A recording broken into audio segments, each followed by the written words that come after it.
So what is anxiety? That's what we're going to be talking about this week on The Relaxed Male.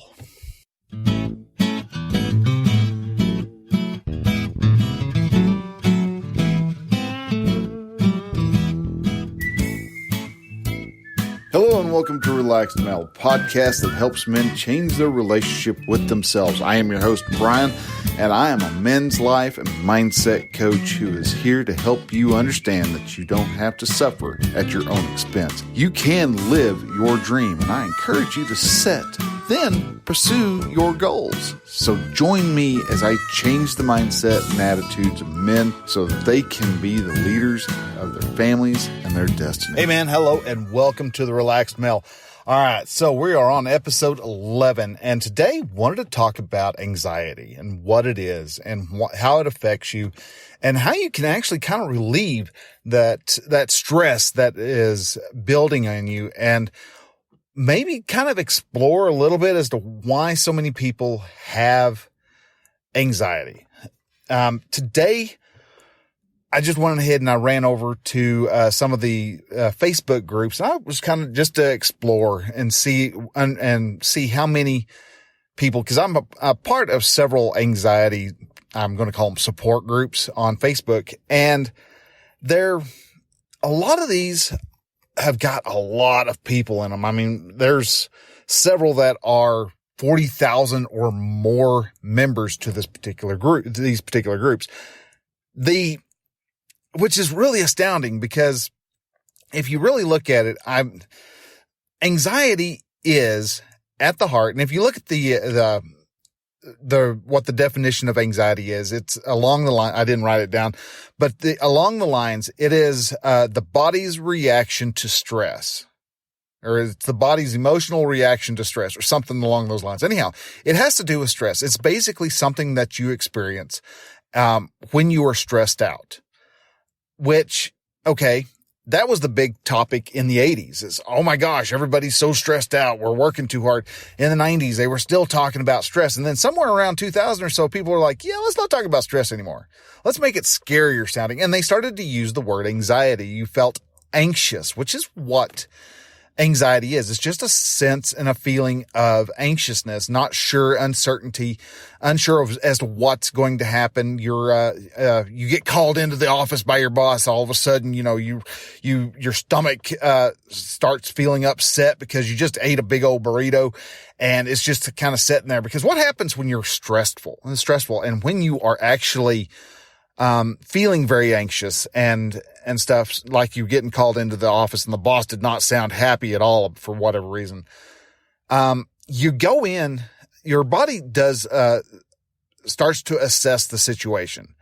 Your amygdala, the lizard part of your brain, it goes through and starts pulling, all the cords on the essential energy users so that you can be ready to go run like the devil if you need to run, or if you need to fight, it's going to add more energy and more tension to your muscles. And so you're getting tensed up. You're all tense. You're ready to either spring and run down the hall screaming, or you're going to deck somebody. You're going to make sure they wish they hadn't have bit into you. And so in doing so, your stomach, eating or processing food right now, it's not that important. So, your body starts pulling the plugs to food. Your digestion slows down to almost nothing, if it not at all, completely stops. So you get the sore stomach. Producing saliva isn't that important. So all of a sudden you start getting that really nasty cotton mouth flavor in your mouth, in your mouth, and you can't drink enough water.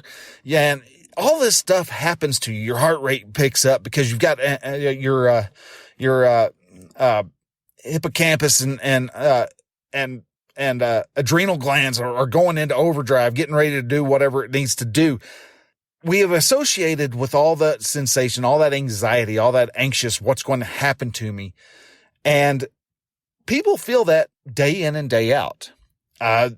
Last Friday, I was driving down the road and had a guy who had dropped some stuff in the middle of the road, and I was watching him as he was walking out, and it looked like he was about ready to just go walk out in front of me.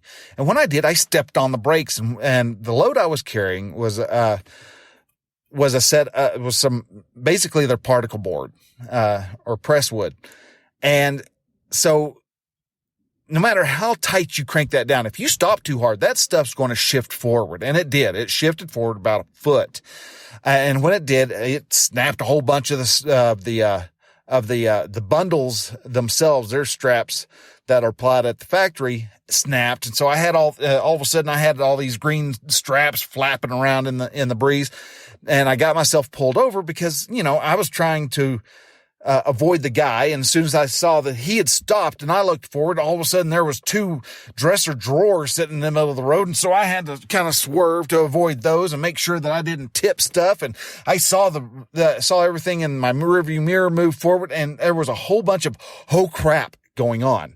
And when I got stopped, obviously I felt stress. I was like, oh crud. I just screwed some stuff up. I just broke some straps. The guys who are going to be picking this up are not going to be happy me delivering this, because they're going to have to kind of rearrange the loads a bit, and try to make sure that everything stacks okay. And I knew what was fixing to happen. And I was like, oh crap, I've got to call the boss again, because this isn't the first time that me stopping on the brakes too hard has caused this. I had a moron go from the far left corner to cut right in front of me, trying to get into hit an exit, that they were missing. Instead of going down to the next exit and whipping around and going back, they wanted to hit that one right then. And so I came within about a foot of missing them, and that was at the middle. And if I didn't stop, I was going to hit them broadside and T-bone them. And that was not a good thing at all. We all experience, anxiety, this tension, this, if you're at work, you're working in corporate offices, you've got anxiety and tension about a project coming due, or you've got a customer who's unhappy and is threatening to sue because it's a breach of contract. You may have at the house, you get home and the wife is not happy and she's ragging on you because we don't have enough money. She's trying to figure out how she's going to get Christmas taken care of, and you're doing all that you know to do. And so you're trying to defend yourself because you feel like you're being attacked. And in the process of that, she's feeling like you're attacking her. And so there's a fight going on. And so you've got all this stress, and it builds and it grows, and it produces all this cortisol and other negative emotions in you, right? Well, that anxiety that you feel is, as I just sounded, a feeling. That's all it is. And so a lot of us these days take anxiety as if it's a physical object. It is what is causing us all the heartache, all the pain, all the unpleasantness, the upset stomach, the muddy river running through our intestines, the whole shebang, everything unpleasant about stress that happens to you, the headaches, the sleepless nights, we want to blame it on an emotion, which is what anxiety is. It's just something that you feel. Now, I've mentioned before, and I'm going to mention again, and I'll mention it more and more down in several other podcasts. An emotion is nothing more than a vibration that is created from a thought. So we have all these different, negative feelings. And these days we've been told, thanks to marketing and other people, that we're not supposed to feel bad. We don't have to feel bad. We can feel as happy and as joyous as we want. We deserve to be happy.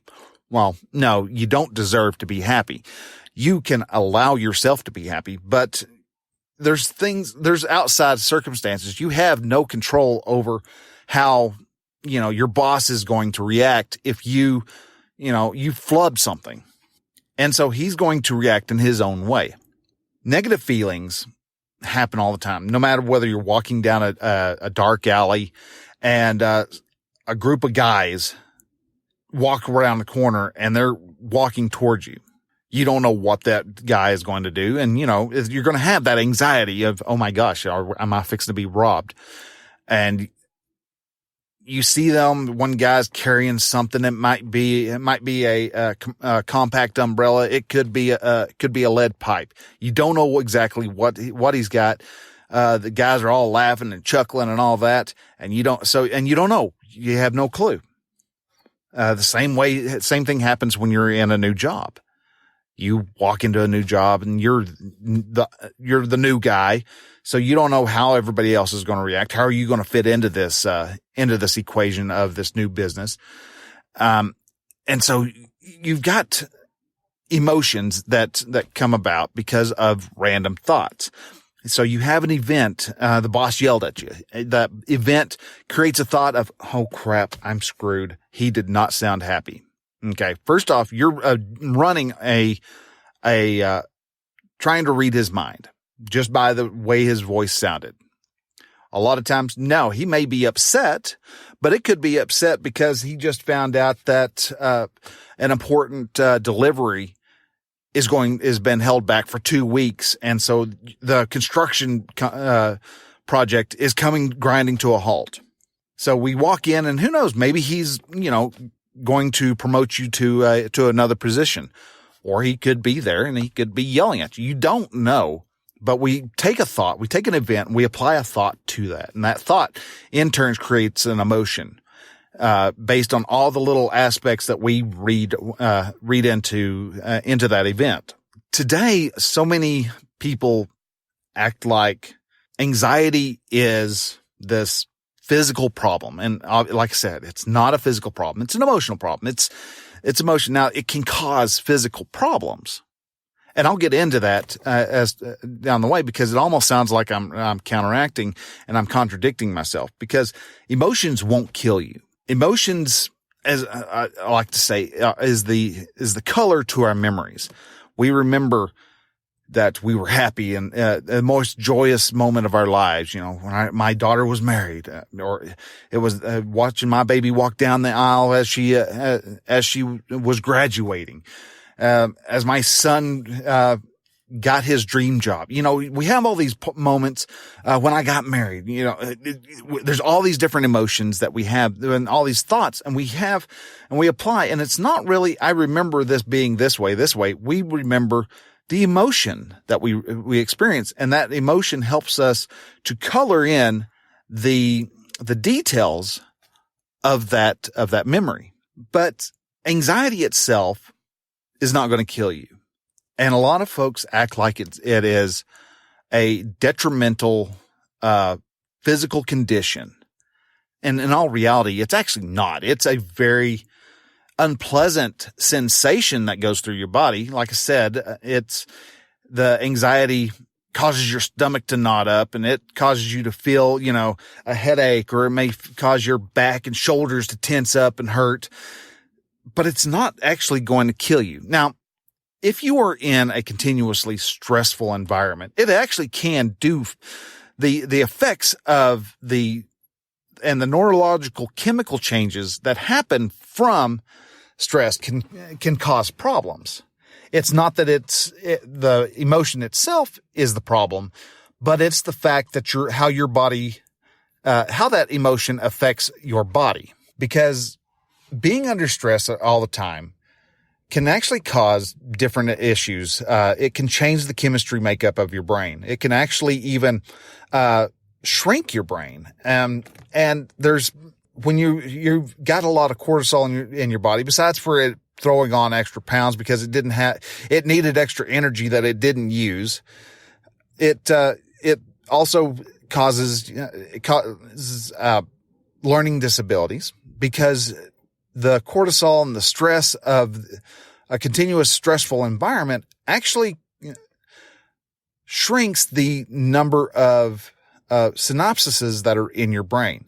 So besides for shrinking the synapses in your brain, it also it takes those synapses and redirects them to your amygdala, which is the lizard part of the brain. That's the one thing that is always on, putting you on high alert, putting you in panic mode. And you all of a sudden, if you are always under stress, you can't control your stress nearly as well. So as you allow stress to keep building up in you and your anxiety keeps, you keep nurturing the anxiety and you keep resisting going, I'm not going to allow you're always trying to be distracted instead of processing a thought all the way through and allowing an emotion to run its course. You're building up a resistance to thinking thoughts through, and you're more likely to just react and not even worry about anything else. That's why I believe these days so many people are in fight or flight mode. And that's why so many people get outraged so much, because that's a means of fighting back. That's not right then, blah, blah, and we have all these issues that are going on where people just are not, they don't handle the thought process so well. They don't handle the thought because they have so much stress. Now, is the stress cultural? Okay, I'm going to say a little bit. And as a matter of fact, there's been studies done where they have had mother rats who were very caring, tending to their brood. And if they were very caring and took care of their and were nurturing to their children, those baby mice grew up to being able to handle stress a lot better. So they learned in a way how to be stressful, but learned how to handle stress in a better way. Then you have a group of mother mice who couldn't handle stress very well. And because they couldn't handle stress very well, their children not handle stress. They couldn't handle stress, but they weren't very nurturing to their kids. Those kids were actually a lot more anxious and couldn't handle stress nearly as well. And I kind of want to say that that's part of and I'm going to get hit for this, and that's okay. I'm a big boy. I can handle the hit. This is where I actually kind of say all the women who have gone into the workforce and put their kids into daycare because they wanted to live a particular lifestyle, I'm going to kind of have to point a small finger at that, because the mother was not there when the child was a baby up to school age. They weren't there during that critical part. And so the times that going into this strange area didn't have mom there to nurture the baby. And so I think that's where a lot of the anxious set of kids that are now adults have actually come from, is that not only is the dad wasn't around, that could also be a very big problem, but when the dad was around and when there was a mom and a dad both in the scene and they were both married, when the mom felt she needed to be in corporate America also, there's a good chance, not 100% sure, but I think there's a finger pointing towards the fact that, maybe if mom stayed at the house and took care of the kids, or dad, and we'll be fair, it could be one or the other, stayed home and nurtured the kids, we would have probably had a whole lot less anxiety-ridden young to middle-aged adults in today's society. But because people wanted a lifestyle, they wanted to have that $200,000, they wanted to live in Dallas proper, or they wanted to live, in California, or in some place that was a very expensive place to live, where the cost of living was 3 times as high as other places. If they could have lived, it would have been a longer commute, but maybe if they lived an hour and a half away from work, it would have made where at that far, maybe the cost of living would have been cut in half. That's one reason why I kind of wanted to be in a small town, because I knew I could work myself and let my wife stay at home with the kids. And it's been tight. I mean, granted, we don't have money to go run off on vacation every year. We didn't get to do that. We didn't get to have all these awesome vacations. We didn't get to go visit, go to every concert that was going on. We didn't get to do all that, but we were at home. We had a house, and we were able to do that with a single income. Yeah, we didn't drive the nicest car. You don't want it. Well, besides, you don't want to actually drive the nicest car, the newest car out there. Anyhow, you want to let some other moron who wants to have that weird status symbol take the hit, because they buy a car, instantly, like the value of the car gets cut in half. So you buy a $50,000 vehicle, it's only worth $25,000 the moment he signs his name on the title and buys that car. And it even decreases even more the moment he leaves the dealership lot. So all of a sudden that $50,000 vehicle becomes a $24,000 vehicle or a $22,000 vehicle. While most people who are successful and have a lot of money don't ever buy brand new cars. And this is just a completely side note. I'm gone off track. So let's get back onto talking about anxiety. But as I was saying, I have to say that a lot of the group is, and a lot of the problem could possibly be pointed to the parents. And what happens with the parents, or what happens to the kids, is you actually do slight changes to a DNA when you're under a whole lot of stress all the time. And so you're actually passing down the inability to cope with stress and cope with anxiety. You're passing that down to your kids. So not only are you a ball of anxiety, but you're invariably making your children have a hard time handling anxiety, which is sad, because now you've got kids, little children who can't handle the stresses of stuff. And there's issues that are forming from there. But there are different ways that you can actually control and mitigate anxiety. And a lot of people, some people have tried this, and some people are really discovering that. I think that's a lot of where this whole self-help revival and self-help industry has come from, is because people realize, holy smokes, I've got to get out of this stressful environment. I've got to learn how to relax. I've got to stop with being anxious all the time. And there are ways to do that. And you can actually revert. One of the great things about being a ball of anxiety is you can reverse all the effects that you've put upon yourself. So if you are always worried and you've got all these excess synapses strung to your amygdala, instead of that, you can actually rearrange it. You can actually rearrange, and your brain can rewire itself to where it can handle anxiety just fine. And it can go, son of a gun, Goldie, I really don't want to have time to deal with this. And you handle anxiety in a lot more at ease action.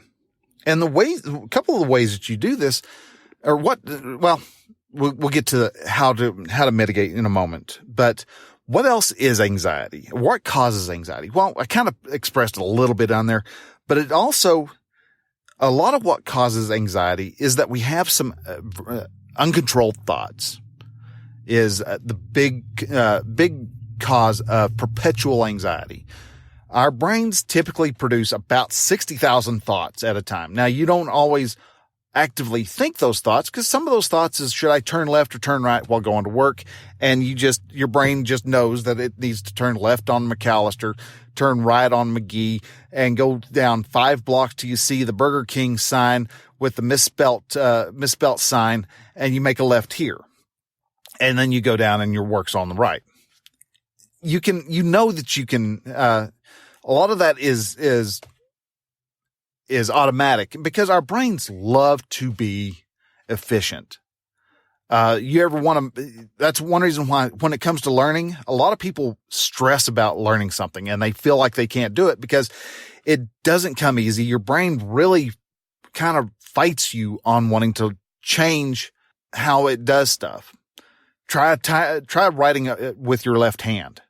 That feel of, oh, dang it. Why am I doing this? This doesn't feel right. This is not normal. Not feeling right and not being normal is because your brain is actually having to process the action of move the hand up, down, make a loop, do a swish and cross the T, dot the I.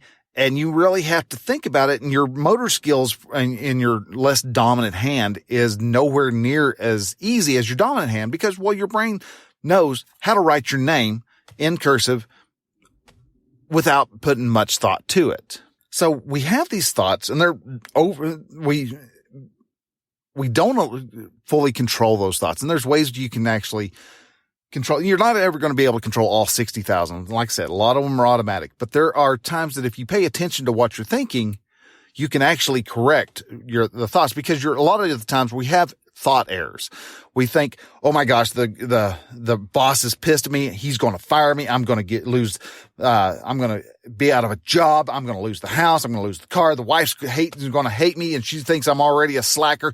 And so he's going to move out and leave me. And I'm screwed. I'm going to be destitute in 3 days. You come up with this thought and you overthink it and you over apply it and you add more layers and you keep throwing more trash upon trash upon trash until you got this huge heap of just uncertainty and half to non-truths that you're just piling on yourself more and more. But if you actually catch yourself going down that road, I'm going to lose my job, I'm going to you could stop yourself and go, no, I don't know that for a fact. You can stop and go, dude, no, we're not going to be destitute. We just got the house paid off yesterday. Or we just gave the bank the money, so we've at least got one more month before the bank really starts grumbling at us. We can change our thoughts. But another problem that we have is that we go into thought loop errors. And so we know, oh gosh, I'm going to get fired. I'm going to get fired. I'm going to get fired. I'm going to get fired. Well, you don't know that you're going to get fired, but you keep this same thought looping over and over and over instead of applying thoughtful redirection. And I don't mean to redirect as a means to avoid or resist emotions, because you don't want to resist. The more you resist and you don't allow your emotions to breathe and to run their course, the more you're going to fight that, and you're going to fight those emotions. You're going to fight those sensations. And every time you have that, you're going to eventually, a lot of people start jumping to different bad habits. People who smoke get into a stressful situation. They light up. Old smokers start up smoking again because there was a situation that's just too stressful. I had to have something as a stress relief, which I agree. Cigarettes are great stress relief, because instead of being flooded with those, the cortisol and the adrenaline and everything else that goes along with anxiety, all of a sudden you're a rush of dopamine and serotonin and all this, because, you see a bunch of people smoking. You're a part of a group now.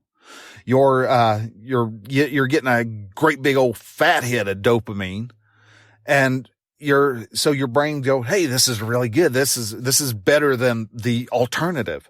Well, you're not thinking about the alternative. You're not worrying about that alternative nearly as much as if you allowed it to go through. And if you allowed your thoughts to actually process the thought. And I don't mean processing is actually thinking through. Well, if this happens, and worrying, unnecessarily worrying about something that is beyond your control is not going to fix it. But if you look at the situation and you apply some thought to that situation that is in a non-circular form, you can quickly realize that your emotions are nowhere near in line with what is actually going to happen. A problem with uncontrolled thoughts, though, is you often get different anxiety disorders. And this goes in line with your not controlling your thoughts, with that shrinking of the mind, of the brain, and the disconnecting of the connections to your hippocampus and other parts of your mind, and all the extra connections that go to the lizard brain, the amygdala. You start getting all these different weird disorders. Now, you have some that are kind of out of people's control, like PTSD. You were in a high stress environment, and now all of a sudden you have a thought loop error still. You have these thought loops, and you keep overthinking because you keep reliving in your mind that horrible, terrible event that came about. People who are in war, they lose their best friend right there beside them. The friend dies in their arms. That is a horrible, tragic event that they live over and over in their mind. And every time that happens, that causes that same stress, that same anxiety, because you're just reliving that same event over and over and over. And that does cause problems. And that's where flashbacks and the pain of losing your best friend comes into play. And that's where a lot of suicides eventually come about, because that thought loop and the emotions cause you to, and with unmitigated thoughts, cause you to decide, you know what? This vibration feels so horrible to me. I'd rather die.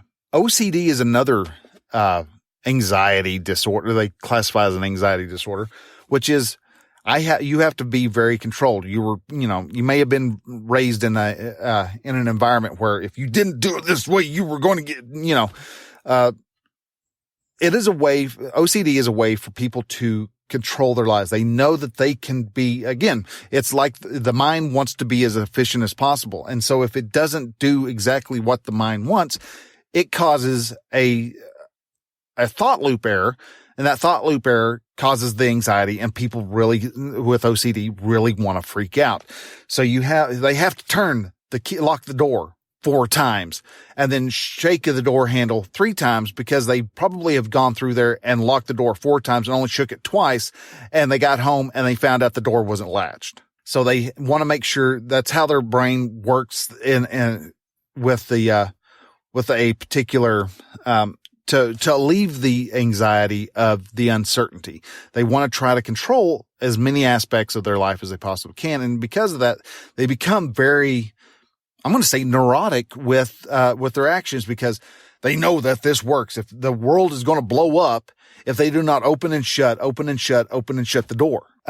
Hypochondriacs, or as they're calling it now, illness anxiety, which is, oh my God, I've got cancer. No, you don't have cancer. You have a stomach ache. No, it's stomach cancer. Okay, well, go to the doctor. I think I have stomach cancer. My stomach hurts all the time. Well, no, you're stressed out about stuff. No, well, test me. Okay, so they do the test. You're fine. Okay, well, I think I broke my ankle. I think there's a piece of bone floating around in there. All right, well, they x-ray the foot and that. No, you don't have any bone chips floating around in there. There are all these different, there's always, someone who's always got something wrong with them.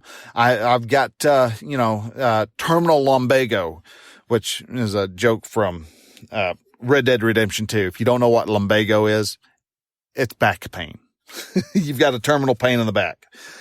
So, separation anxiety is another thing where your brain is very used to having something going on. And because you don't have, the full control of your amygdala, and it runs free, you suffer from separation anxiety when your wife goes away for a weekend, and all of a sudden you start worrying, oh my gosh, she's left me. She found somebody who is handsomer, more well endowed, all these different weird thoughts that guys have, that when they are very anxious about why their wife, decided to go on a vacation with the girls and not invite him. But anxiety can cause these different disorders, but that is because anxiety as an emotion causes the different, can cause your brain to want to start changing the chemistry that allows it to function properly.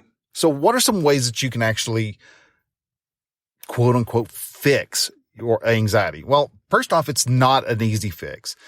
Because you have to change your thought. And like I said, the brain likes to be as efficient as possible. So to change something, you're having to put the brakes on the easy, and you're having to make it do something hard. And so it's going to fight to go back to the easy, because it's easy. It's efficient. I don't have to apply much energy to doing my easy stuff. So, but one of the big things is we resist. So immediately we start trying to find some way of making ourselves feel better. Okay.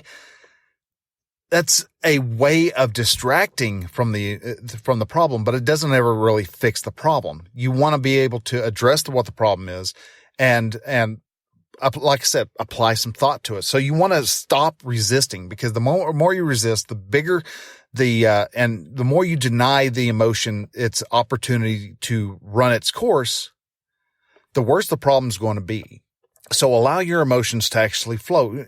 And when you feel something, you got an upset stomach and your shoulders are tight and you didn't sleep very well. It's like, God, I've got this overwhelming sense of anxiety. Why do I have it? So you can actually go through and do some writing, do a thought download. It's a great tool to use. That is just, you can either set up a timer for like 15 minutes, or you can, if you have unlimited amount of time, just sit down and start writing down every thought you have on a piece of paper. Whether it doesn't matter what that thought is. Whether you don't look at it, don't judge the fact that it's a really stupid thought. Like why did we not have any purple kittens roaming the earth? We want to have just every thought put out. Why is the earth round? Why do everything that you can think of? My boss yelled at me. Why am I being yelled at? Why am I being singled at? Everything that you think, whether it's a victim mindset or not, just write everything down. And what that does is, first off, the physical act of taking a pen and scribbling on a piece of paper makes a connection between your thought and your brain as that being an actual thought. If you don't make that connection, your brain just has this thought, and it will try to, and it does a very poor job of it, but it tries to jump from thought to thought to thought to thought to thought to thought to thought to thought to thought. And that because it jumps around so much, it can't process a thought very well. So if you write everything out, you can see, well, all right, we have, a load of lumber coming in tomorrow. So last time we had some in, it was in a big old mess. It wasn't stacked at all. It looked like somebody had just taken the truck and shook it like it was an Etch-a-Sketch and sent it on its way. You can actually look and see, well, that's an important thought. That's an important thought. Well, that's a dumb thought. And you can actually kind of dismiss the unimportant thoughts, and you can clear up your thinking and your thought process and get rid of all the extemporaneous gunk and fluff that's choking the system. Another way that you can actually reduce anxiety, reduce the stress that's in your life, is take a deep breath. Get outside. Let the sun hit you. The sun and vitamin D is one of those great big positive. It produces a lot of positive mindset in you. So if you are outdoors and you're thinking and you're trying to think, stop it. Put your hands on top of your head. Take some really deep breaths from your diaphragm. Just fill those lungs up as full as you can. Hold it for a couple seconds and then gently let it out, and then rinse and repeat. Take several deep breaths, because what happens when you're taking a deep breath, you're telling your central nervous system that, hey, there is no danger here. We are not going to be jumped by the enemy any second now. There is no saber-toothed tiger hiding out in the rose bush over there. We are okay.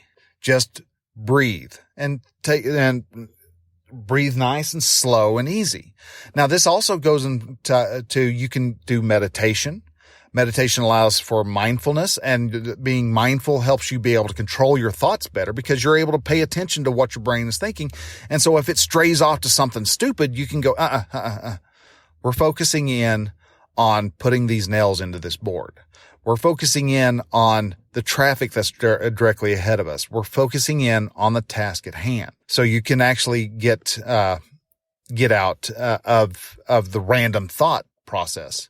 But also because emotion or meditation also causes you to have to slow down.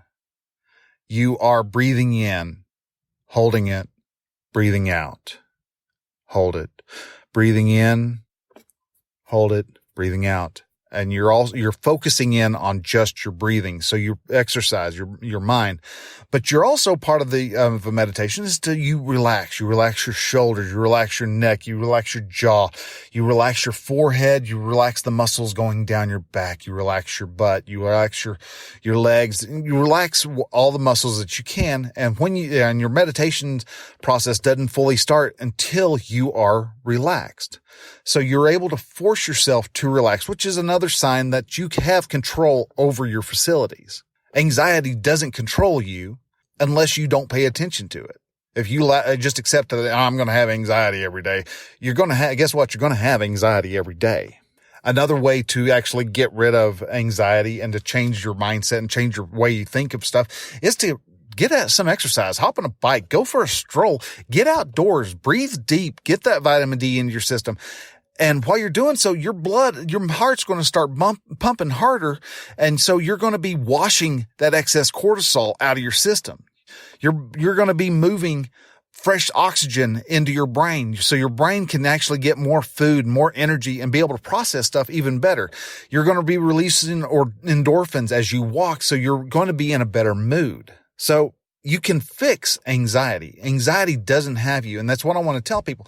Now, there are times that you have to use medication, which is really sad because medication, a lot of these groups that I'm in, you will see people who say, man, I have not been able to have sex in 2 months now, ever since I got onto this antidepressant, this anti-anxiety medication. Well, yeah, because it's an anti-anxiety medication. It is a mood inhibitor. It takes the chemicals, neuroreceptors, and it blocks them from being able to feel what is caused by anxiety. But the problem with blocking those anxiety neurotransmitters is that it also blocks the neurotransmitters that makes you feel real horny. So you would like to have sex. You would like to feel a little turned on, but you can't because you've blocked them. And a lot of people get real upset when you try to tell them that, well, dude, you chose to take these antidepressants. It's your doing. And you get a force back, which is I always found really fascinating, that they would rather feel bad than accept a different type of truth, because their truth and their belief, which is that I feel anxiety and it's not fair that I can't have sex at the same time. Well, you can have sex. You're just not going to have that connection to the person you're having sex with because you've blocked those emotional receptors. But you can, if you have a whole heap and lot of stress, say you do have PTSD or OCD, and your therapist suggests that you start taking these anxiety meds. Okay. But also you want to make sure that you are on that y'all are both in agreement that this is going to be for a temporary deal. Most of these people get put on antidepressants and when they ask their therapist, well, how long am I going to be on there? Oh, you'll be on them for the rest of your life. And that's a combination of bad therapy session because they don't want to as long as you're okay as long as you're on the meds. But the moment you get off of them, all of a sudden you're covered in anxiety because you'd never really understood how to handle anxiety. The therapy has never given you the tools needed to handle anxiety and to realize that anxiety is just a normal thing in life. And if you allow that anxiety to go, then you're going to feel crappy while the anxiety goes. But on the other side, you're going to realize, oh, I've got a couple of different tools that I can handle this anxiety with. And so it's a lot. I can get through this. I am stronger for it.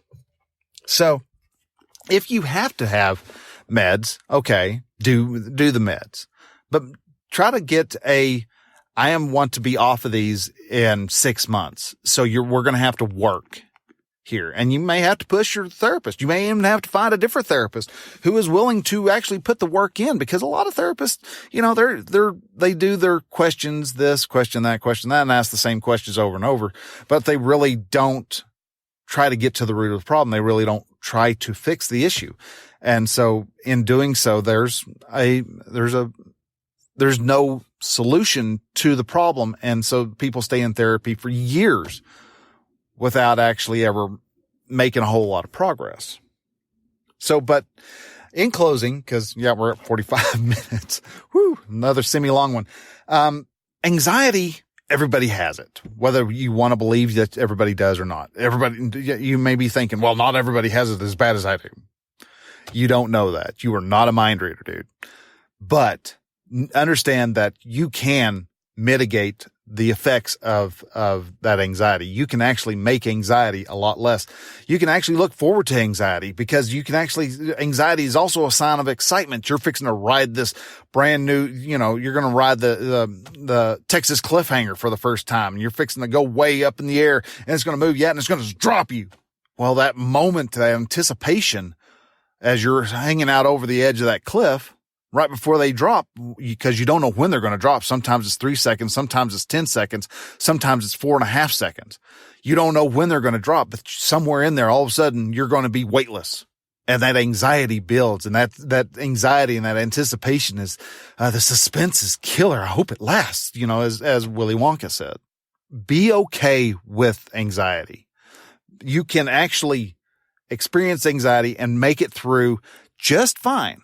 As long as you allow yourself to experience the anxiety, you name it anxiety, and just go, I can get through this. And you do the steps to mitigate the effects so that you can actually think through the whole process.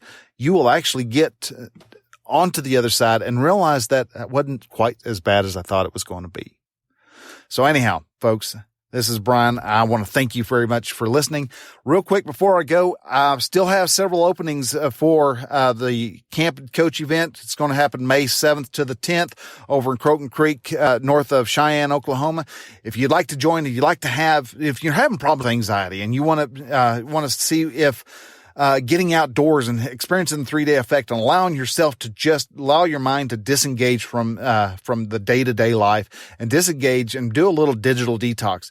This event's going to be one that'll help you out tremendously. It is going to, besides for, the 3-day effect and disconnecting in that way, you're also going to have a chance to reconnect with other men who are in the group and with us on this Camp and Coach event. And all of us are going to end up working with each other and become stronger, become better, and become a more resilient man, where we can actually take up the mantle of our masculinity and be the men that our wives desperately want us to be. So if you're interested in that, go to relaxedmale.com/live event, and you can fill out the form there and be able to sign up. Also, if you need some one-on-one coaching, you can also go to relaxedmale.com, and you'll see the link for coaching there at the top of the site. So this is Brian. I want to thank you again for listening. We will catch you next week. So till then, man, breathe, because life is actually really, really good. Bye.